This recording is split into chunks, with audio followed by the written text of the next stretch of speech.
Bonjour à toutes et bonjour à tous. Ne blesse jamais, aide toujours. Discours divin et éternel. Le mental, sans lequel l'homme ne peut exister, est la cause profonde de tout. Notre corps est semblable à une lampe torche. Nos yeux en sont les ampoules, notre intelligence l'interrupteur et notre mental la pile. La lampe ne pouvant fonctionner sans pile, veillons à maintenir notre mental en bon état. Si nous sommes dépourvus d'amour, notre corps est un fardeau pesant, mais si nous faisons grandir l'amour en nous, il nous sera précieux pour aider les autres et, ce faisant, nous fera cesser de nous préoccuper de nos propres besoins. Prenons soin de notre corps pour pouvoir venir en aide aux autres ou pour prendre conscience de l'Atma tant que nous l'habitons. Certains suivent une discipline quotidienne de japa, récitation du nom de Dieu, de méditation, etc., qui sont bien sûr de bonnes pratiques. Sachant cependant les interrompre si quelqu'un nous appelle pour nous demander de l'aide ou un service pressant. Si nous suspendons notre méditation et allons rendre service à cette personne, nous obtiendrons davantage de mérite qu'en la poursuivant. Aider les autres est la meilleure façon de soigner la maladie de l'ego. Aussi, venons en aide aux autres et soulageons leurs peines et leurs soucis autant que nous le pouvons. Faisons tout notre possible pour adoucir la souffrance des autres. C'est la meilleure de toutes les sadhanas, de toutes les pratiques. Ne critiquons et ne blâmons personne. Les défauts que l'on voit chez les autres sont le reflet des nôtres. Si nous voyons des défauts chez les autres, c'est donc que nous n'avons pas conscience des nôtres. Le bien et le mal que nous voyons chez les autres sont fonction de nos pensées. Prenons d'abord conscience de nos défauts et débarrassons-nous-en. Critiquer les autres est une faute grave. Dieu étant en chacun, critiquer les autres revient à dire du mal de lui. Ne nous moquons de personne. Ayons du respect envers tout le monde et l'on nous témoignera de la considération. Il est déraisonnable d'espérer que les autres nous respectent si nous ne les respectons pas. Si nous avons de bonnes pensées, nous verrons le bien en chacun. Si nous trahissons nos amis, ils nous tromperont à leur tour.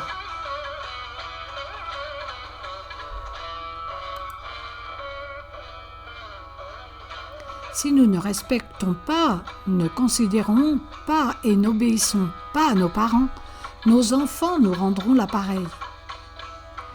Faire du mal aux autres entraîne souvent des représailles, car l'esprit humain fonctionne par effet de retour et de résonance, ou si vous préférez, par effet boomerang. Aussi, efforçons-nous de suivre la maxime suivante. Ne jamais faire de mal, toujours rendre service. Certaines personnes se plaisent non seulement à dire du mal des autres, mais vont jusqu'à blâmer Dieu, alors même que celui-ci ne cause jamais de tort à personne. Les plus viles sont celles qui prennent plaisir à faire souffrir les autres sans raison. On peut les comparer à des mythes qui grignotent les tissus sans faire de différence, qu'il s'agisse d'un tissu de soie valant plusieurs milliers d'euros ou d'un simple torchon. Cette attitude profondément condamnable trouve son origine dans de mauvaises pensées. Nous cherchons à éliminer les mauvaises odeurs dans notre maison et dans nos sanitaires, à l'aide de désodorisants, d'encens ou d'autres parfums d'intérieur. De même, efforçons-nous de compenser nos mauvaises pensées par de bonnes. Commençons par nous débarrasser de ce qui est mauvais en nous, puis emplissons-nous de ce qui est bon.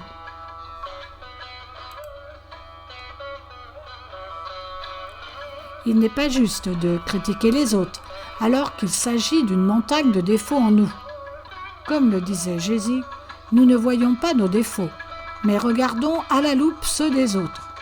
On dirait que nous cherchons à voir les erreurs et les imperfections des autres avec 1000 yeux.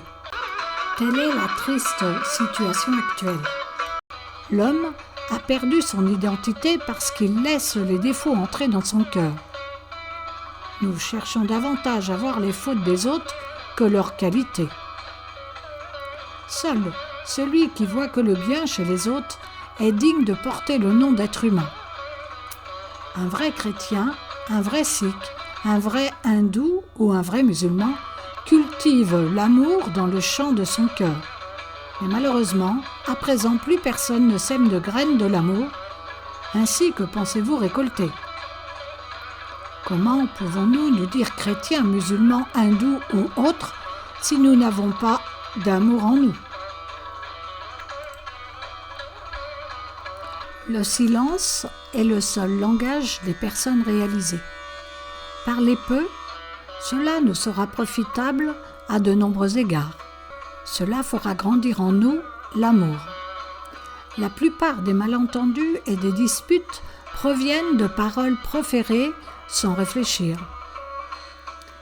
Si nous nous blessons en dérapant, notre blessure pourra être soignée. Mais si notre langue dérape, la blessure que nous aurons causée dans le cœur de l'autre suppurera toute sa vie. La langue a tendance à dire des mensonges, des médisances, à critiquer les autres et à trop parler. Bannissons ces 4 mauvaises tendances et la paix, Shanti, régnera en nous et dans notre entourage. Parler peu et avec bienveillance favorise la bonne entente. C'est pourquoi, dans les Écritures, il est conseillé à ceux qui sont sur le chemin de faire vœu de silence. Nous sommes tous à différents stades sur le chemin spirituel. Ce conseil s'applique donc aussi à nous. Soyons des incarnations de l'amour. Soyons prêts à offrir tous nos dons et toutes nos qualifications au Seigneur de tous les hommes. Lorsque nous récitons notre japa ou chapelet, prions yagya ou nous imposons des privations tapas, nous recevons en retour l'amour de Dieu. Que pouvons-nous espérer de plus que cet amour qui n'a aucune trace d'ego, aucune impureté et est totalement dénué d'intérêt personnel ? Divin discours. Mon seul désir est que vous soyez heureux. Votre joie, Ananda, est la mienne et je n'ai d'autre joie que de nous voir heureux. Toutes mes pensées sont dirigées vers la paix et le bonheur du monde ainsi que vers l'éducation des jeunes afin qu'ils deviennent des femmes et des hommes exemplaires qui entraîneront les autres sur le chemin. Prenons l'engagement de nous consacrer à aider avec enthousiasme tous ceux que nous pouvons, en gardant toujours à l'esprit que le principe de Dieu n'a aucun désir personnel. Emplissons nos vies d'amour, arrêtons de gaspiller notre temps et notre énergie pour des causes qui n'en valent pas la peine. Cessons de critiquer les autres et saluons même ceux qui nous haïssent. La haine étant un défaut dévastateur, faisons tout pour nous en défaire. Aimons tout le monde et aidons les pauvres et ceux qui sont dans le besoin autant que cela nous est possible. Les temps actuels nous sont présentés pour nous tester, vérifier, expérimenter ce dont nous sommes capables de faire, de dire et de penser. L'année ne deviendra nouvelle et belle et le jour sacré que si nous les sanctifions par des pratiques spirituelles, sadhana. Celles-ci ne peuvent se développer que dans un seul fertilisé par préma, l'amour, qui est l'essence même de bhakti, la dévotion à Dieu. Sanctifions l'amour que nous avons pour nos possessions, notre notoriété, notre femme et nos enfants, en les enveloppant dans un immense amour pour Dieu. Une cuillerée d'eau dans un verre de lait ne se distingue pas du lait, n'est-ce pas ? Notre sadhana, quant à elle, ne ressemble-t-elle pas plutôt à un litre d'eau auquel on a ajouté une cuillère de lait ? Que l'amour de Dieu fasse vibrer nos cœurs et nous serons incapables de nous disputer avec quiconque, de détester ou de critiquer qui que ce soit, et notre vie deviendra paisible, douce et sans souci. tant qu'il subsistera en nous une trace d'ego, nous ne pourrons voir le Seigneur. Le sage Tyagaraj priait le Seigneur Venkateshvara de lui ôter de l'esprit le voile qui lui en dissimulait la vue. Pour ôter ce voile, remplaçons constamment le mot « je » par lui et pensons continuellement « il est la force, je ne suis que son instrument ». Gardons toujours son nom sur la langue, glorifions-le. Chaque fois que nous voyons ou entendons quelque chose de grand ou de sublime, et voyons en chaque personne une de ses formes. Ne disons jamais de mal des autres. Ne voyons en nous que le bien et saisissons toutes les occasions de les aider, de les consoler et de les encourager le long de leur chemin spirituel. Soyons humbles, ne mettons jamais en avant notre fortune, notre position sociale, notre notoriété, nos diplômes ou notre caste. Mettons toujours nos aptitudes physiques, mentales et intellectuelles au service du Seigneur et de ses innombrables manifestations humaines. N'est-ce pas lui qui vous a permis d'être qui vous êtes aujourd'hui ? Et pour terminer, une prière de pure intention. Samastaloka Sukhino Bhavantu Samastaloka Sukhino Bhavantu Samastaloka Sukhino Bhavantu Om Shanti Shanti Shanti. Que tous les êtres de tous les mondes puissent être heureux. Paix, paix, paix. Namasté.